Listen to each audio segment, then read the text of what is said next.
Let's rock, baby.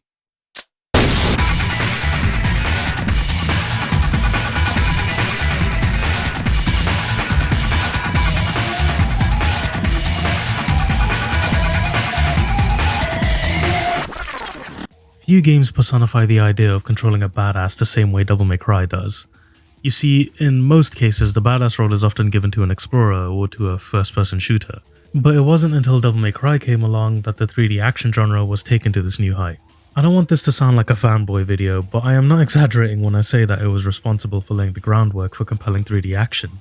Being the first game, in my opinion, to introduce an action experience that was enthralling, challenging, and in some ways frustrating at the same time. The marriage of these elements is what gave way to the most solid of action experiences. But the real question is, how does it hold up now? Does Devil May Cry still topple the competition? Well, short answer yes, long answer maybe? Let's get started. The game sets the stage by introducing us to the initial mythology of the game. That is that Sparda, a demon from hell, saved humanity from Mundus, the Demon King. His legend echoing throughout the realms as the most feared and most powerful demon to ever exist. Cut to the present day and we are shown a mysterious blonde woman who falls from the moon? Cut to black and we see an office, and here we are introduced to our main protagonist, Dante, a demon hunter for hire. They pretty much make no secret that he's the son of Sparda, and Trish, the aforementioned blonde, fights him, then loses cause it's Dante. She says that the Demon King is being resurrected on an unknown island, and that she needs Dante's help to stop the bastard. A cutscene later and finally we are in the game. The game starts out pretty slow to say the least, but I honestly think this was done just to set up more atmosphere. The lack of sound, the lack of anything to interact with, it just sort of lends to the overall experience, and kind of sells the idea that you're exploring this unknown area where you have to go and take demons to task. But god, it is slow to start. It's almost as if this is a Resident Evil game or something. Graphically, this is a game that makes use of the full capabilities that the PS2 had to offer, with character and enemy models looking as detailed as they possibly could, and possessing expressive animations to match. Each action that Dante possesses makes him look as superhuman as possible, especially when in combat. He moves his sword at such blinding speeds and attacks with such incredible fury. The way he moves outside of combat, traversing his environment as you explore the area, just makes him look all the more cooler when you're doing things throughout the castle. Within this first level, we get our first taste of the combat mechanics, which are broken down into 3 primary sections to start. Melee, which is operated using your sword, long-range attacks, which are operated using your pistols, and dodging, which can be done by rolling or by remaining in the air for as long as possible. Throughout the game, you'll obtain further weapons and abilities that will only enhance these capabilities, the most notable being Devil Trigger. Devil Trigger works as this super mode that unleashes Dante's demonic side, making attacks stronger, making traversal easier, and making combat far more exciting. Devil Trigger is only obtained later on in the game, and so for the first few missions you're left with just your normal human side to combat the demons. Merging all of these elements together and you get a pretty solid action experience. The game requires you to learn and to master these capabilities so that you can merge them all together into a symphony of combat and combos. And as you start to get the hang of it, you start to look more stylish, more capable, more efficient as you fight. It honestly is one of the more progressive combat experiences that you'll find on the early PS2 generation. One that rewards you for looking as efficient as possible, for actually taking time to understand your enemies, learning their tells, and being able to take them down quickly and efficiently.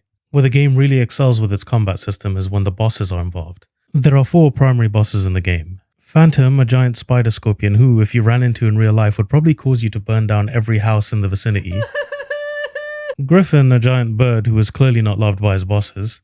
Nello Angelo, who kinda looks familiar. And Nightmare, who looks like he came out of the kind of hell swamp that Shrek would thrive in.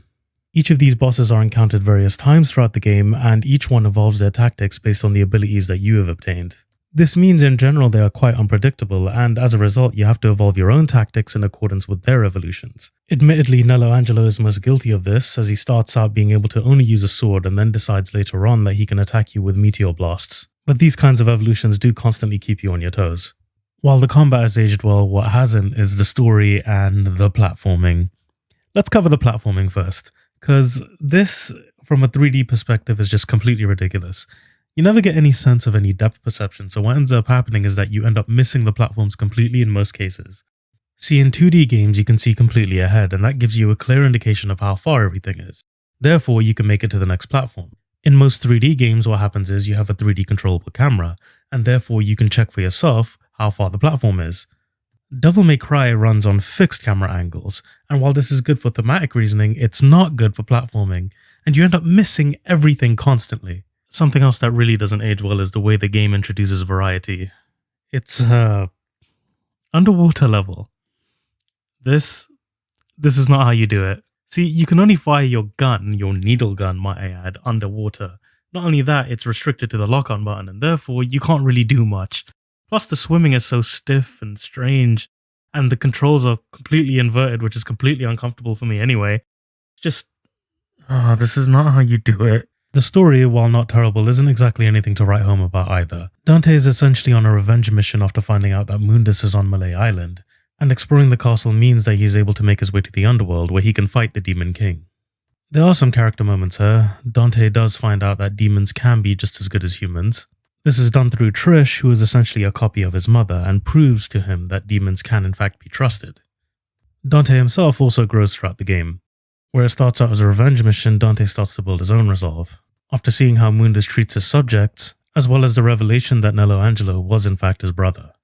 The entire journey of this game builds up to this final climactic confrontation, which takes place in the underworld, and Mundus is godlike as hell. Throughout the whole game, you see sculptures of him and he looks fairly angelic to start, and even in the final confrontation he looks more like a god. Defeating him in the underworld, however, reveals his true form, and he is an absolute mess internally. I mean, seriously, look at this shit. Lava's flowing from everywhere, his face is breaking down, my god. Dante and Trish finally defeat him by combining powers, and then they fly off into the sunset.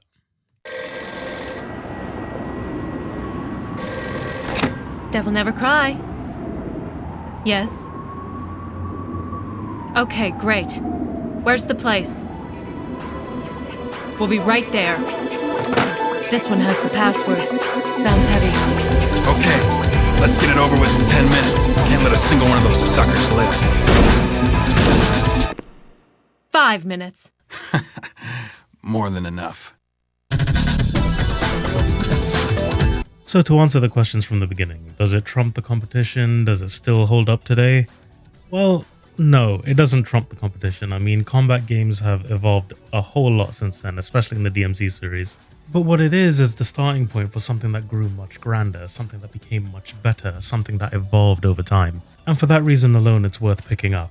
The 3D action kind of owes itself to it, and hey, you can pick it up for fairly cheap along with the rest of the collection, DMC1, DMC2, and DMC3, which really showcases its evolution.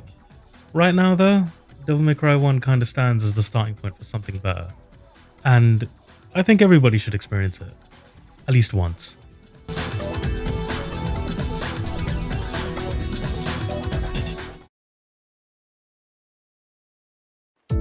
Hey everyone, thank you for watching. I appreciate your viewership quite a bit. I know it's been a while since I last posted a video, and yeah, I'm gonna try not to slow down from here on. If you like the video, be sure to subscribe, and drop a like, drop a comment, tell me what you think, and I will see you on the next episode.